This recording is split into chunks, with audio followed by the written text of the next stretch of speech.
প্রিয় বন্ধুগণ, বক্তব্য স্পষ্ট,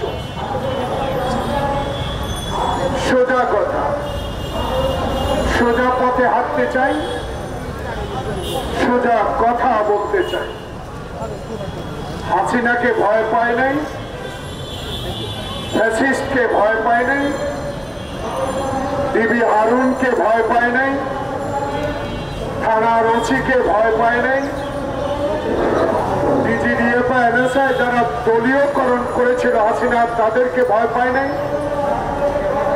দলের শীর্ষ পর্যায়ের নেতাদের নির্দেশে দলের সাংগঠনিক শক্তি বাড়িয়ে দেশের মানুষের কথা বলার চেষ্টা করেছে।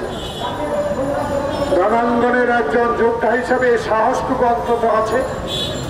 বড় নেতা হতে পারে নাই, কিন্তু একজন কর্মীর মর্যাদায় ডক্টর মোহাম্মদ ইউনূসের মাধ্যমে দেশে একটি সুষ্ঠু নির্বাচন যদি দেখে যেতে পাই, এইটুকুই আমার পাওয়া।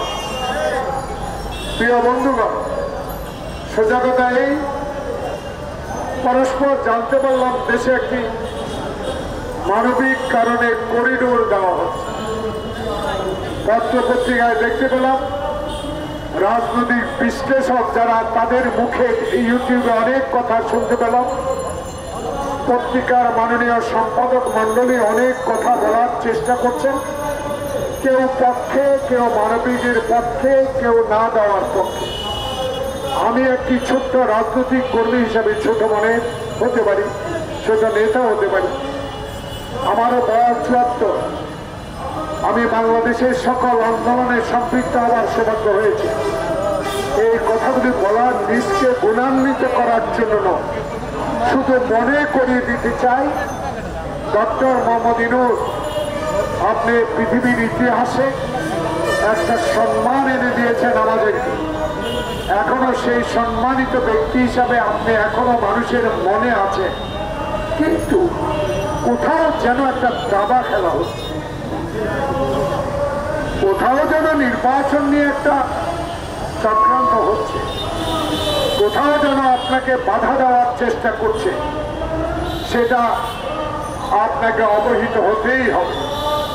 আপনাকে আপনার সহযোগীরা যারা অ্যাডভাইস করেন, যারা অ্যাডভাইজার, তাদেরকেও সতর্ক অবস্থায় থাকতে হবে। দাবাটা কোথায় খেলা হচ্ছে? প্রিয় বন্ধুরা, রাখাইনকে মানবিক কারণে করিডোর না দিয়ে তাদেরকে মানবিক সহায়তা করার শক্তি ইনশাআল্লাহ বাংলাদেশের আছে। যেহেতু বাংলাদেশে ইতিপূর্বে লক্ষ লক্ষ রোহিঙ্গাকে আশ্রয় দিয়ে বিশ্বের দরবারে একটি সুনাম অর্জন করেছে। আমি একটি ক্ষুদ্র মানুষ হিসাবে একটা কথা বলতে চাই। বাংলাদেশে আজকে এই নাগরিক পরিষদ যে সাবজেক্টটা, যে বিষয়টা নিয়ে আলোচনা করার জন্য ঠিক করেছে, সে আলোচনার প্রেক্ষিতে বলতে চাই, বিগত 16 বছরে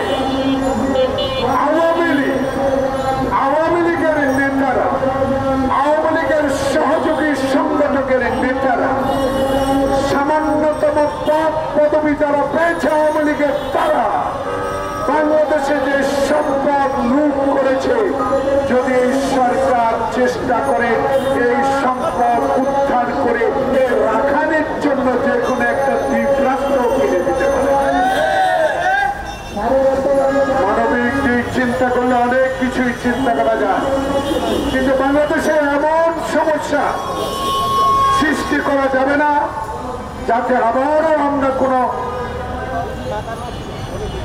ষড়যন্ত্রে পড়ে যায়।